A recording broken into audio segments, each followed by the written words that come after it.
buenos días. Bienvenido a mi vida en España, Madrid.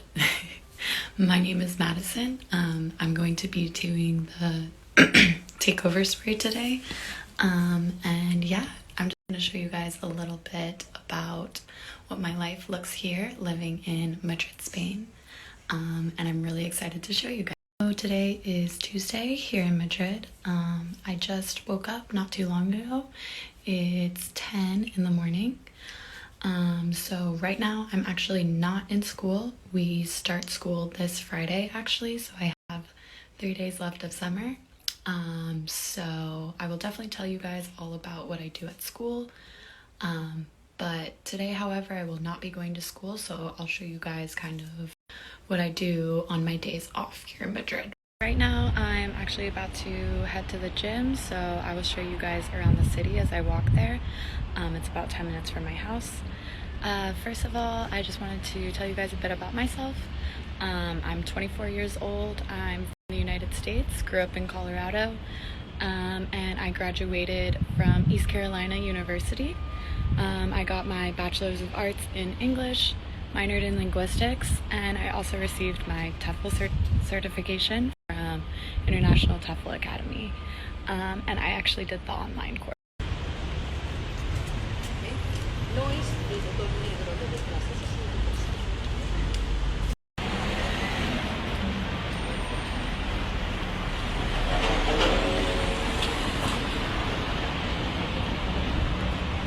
So I thought I'd share with you guys how I ended up in Madrid. So I'm actually coming up on my 1 year of living here. I already completed the 9-month program working with my school, and I've returned to work with them for a second year.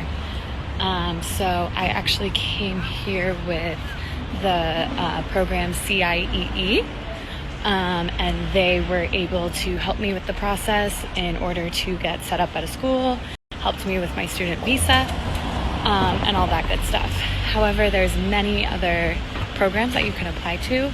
I know UP is also a good program that helps you a lot throughout the process, or you can just apply through the Spanish ministry, which is what a lot of people. Okay, now we're in Puerta del Sol. This is a very, very well-known area in the city center of Madrid. I live about a 10-minute walk that way. I live in the neighborhood El Barrios de las Letras. I really like it a lot. Last year I lived in Malasaña, which is also a really great neighborhood here. And yeah, later when I get back home, I will give you guys a house tour. But it is Puerta del Sol.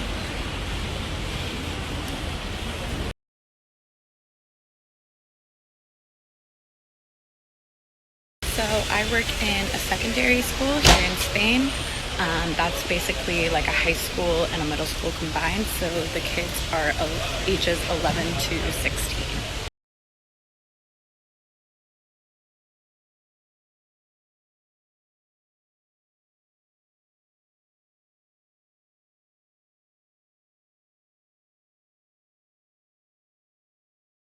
Guys, so I thought I would give you guys a house tour. Before I show you where I live, I would like to make a disclaimer. The place that my roommates and I have found is a lot bigger than most places here in Spain. We got extremely lucky. Before we left for the States for the summer, we actually thought it was smart to get an apartment. That way we could store all our stuff here during the summer and then come back to an apartment. The downside was that we had to pay rent when we weren't living here, but it actually really paid off and we absolutely love our place. Here we have the living room, and then we have a dining room in here.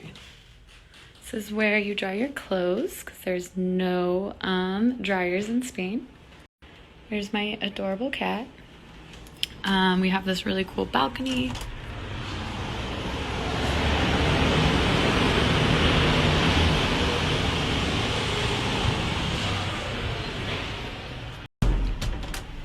So I live with 4 other girls.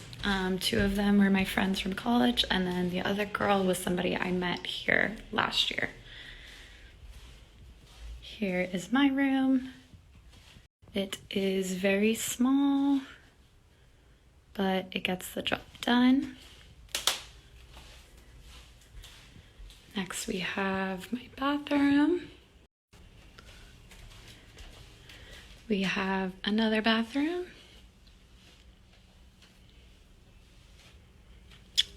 One of my roommate's rooms. Another one of my roommate's rooms. We have our kitchen, which is really quite big. Amazing. Dun, dun, dun. Another bathroom is in here. And then the final bedroom is back here. So right now I'm paying $425 for this apartment, and that is not including utilities or Wi-Fi. I would say $400 to $600 is going to be your average price if you're living in the city center. However, if you choose to live a little farther out from the city center, I would say the average price would be $250 to $400. I've known lots of people who live outside the city center in really nice places, and they don't pay a lot at all. Like I said, this house is a lot bigger than the one I lived in last year, and much bigger than the average apartment here in Spain. We just got really lucky with what we found, and it was the perfect timing. But it is pretty easy here to find an apartment. Most everyone uses this web application called Idealista, where it's very easy to contact people and visit apartments. I would recommend, if you're coming to Spain, to wait until you are here to find something, because you can get scammed if you secure something before seeing it.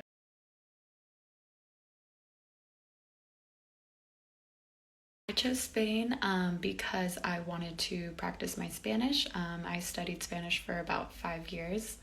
And I also chose Spain because I love the culture here, and I knew I wanted to be somewhere in Europe. The COVID situation right now in Spain is actually pretty normal. It's a lot better than it was last year. Currently, the only restrictions right now are really wearing your mask when you're indoors or transportation. And then, of course, there's still some restrictions on nightlife and going out and the amount of people, that can be in a restaurant or bar at the same time. But other than that, I think the COVID cases are actually pretty steady here right now. And Spain has a big percent of the population vaccinated right now, which is good.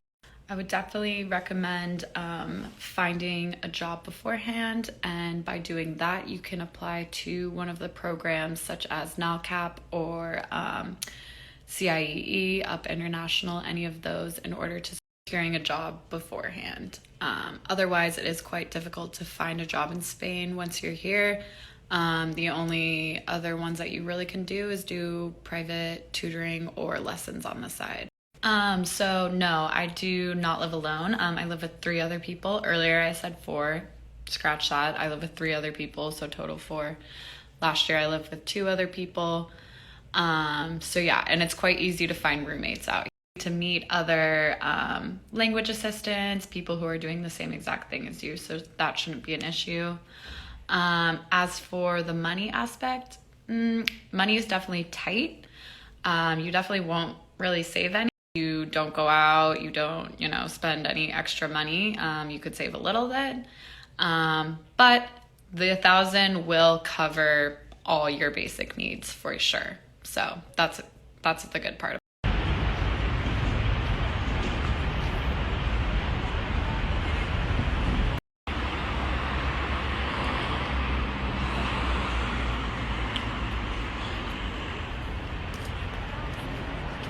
Right now, I'm going to one of my favorite parks in Madrid. This park is called Retiro.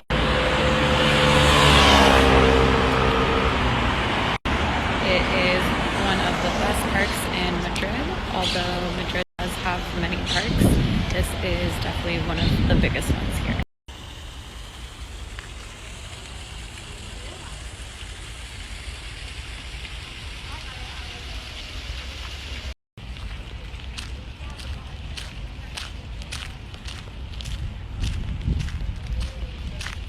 So the visa unfortunately only lasts about 3 months. After it expires, you have to apply for this card called a TA card. It's basically a temporary residency card. The student visa, the process of getting that is the funnest experience, but however, it's very doable, and luckily you can find lots of guides online on how to apply for your student visa. For my apartment last year, we only signed about a 9-month contract, and then for my apartment this year, yes, I signed a 1-year contract. And like I said, I found my apartment on Idealista. Honestly, not too many. Honestly, life in Europe is pretty similar to life in America, more or less. Minor differences, of course. My biggest culture shock was on how late they eat dinner and how late they stay up. Nothing huge, but something that's just very different than we're used to in the United States. I would honestly say pack as light as you can. Of course, bring your necessary clothes, toiletries, all that good stuff, shoes. But there's lots of shopping in Spain, so anything for your room or new clothes that you need, you can definitely find here. So we get a stipend each month of 1,000 euros from the schools that we teach in. From doing online private tutoring, I've been averaging, 60 to 100 extra a week. Helped a lot. Honestly, any extra money you can make here will help you a lot in the long run. And the hours that I work at my school, so you work 4 days a week, Monday through Thursday, or Tuesday through Friday. So you either have one of those 2 days off, and generally I go in around 8:30 a.m. and I get out around 2. As for my private tutoring, I do that in the afternoon, and I'll usually work from 4 until 8 or 9 at night, depending on the day and how many students I have. You do need a college degree to teach in Spain. However, it is not necessary to have a TEFL certificate to work in the schools through the NALCAP program or CIE.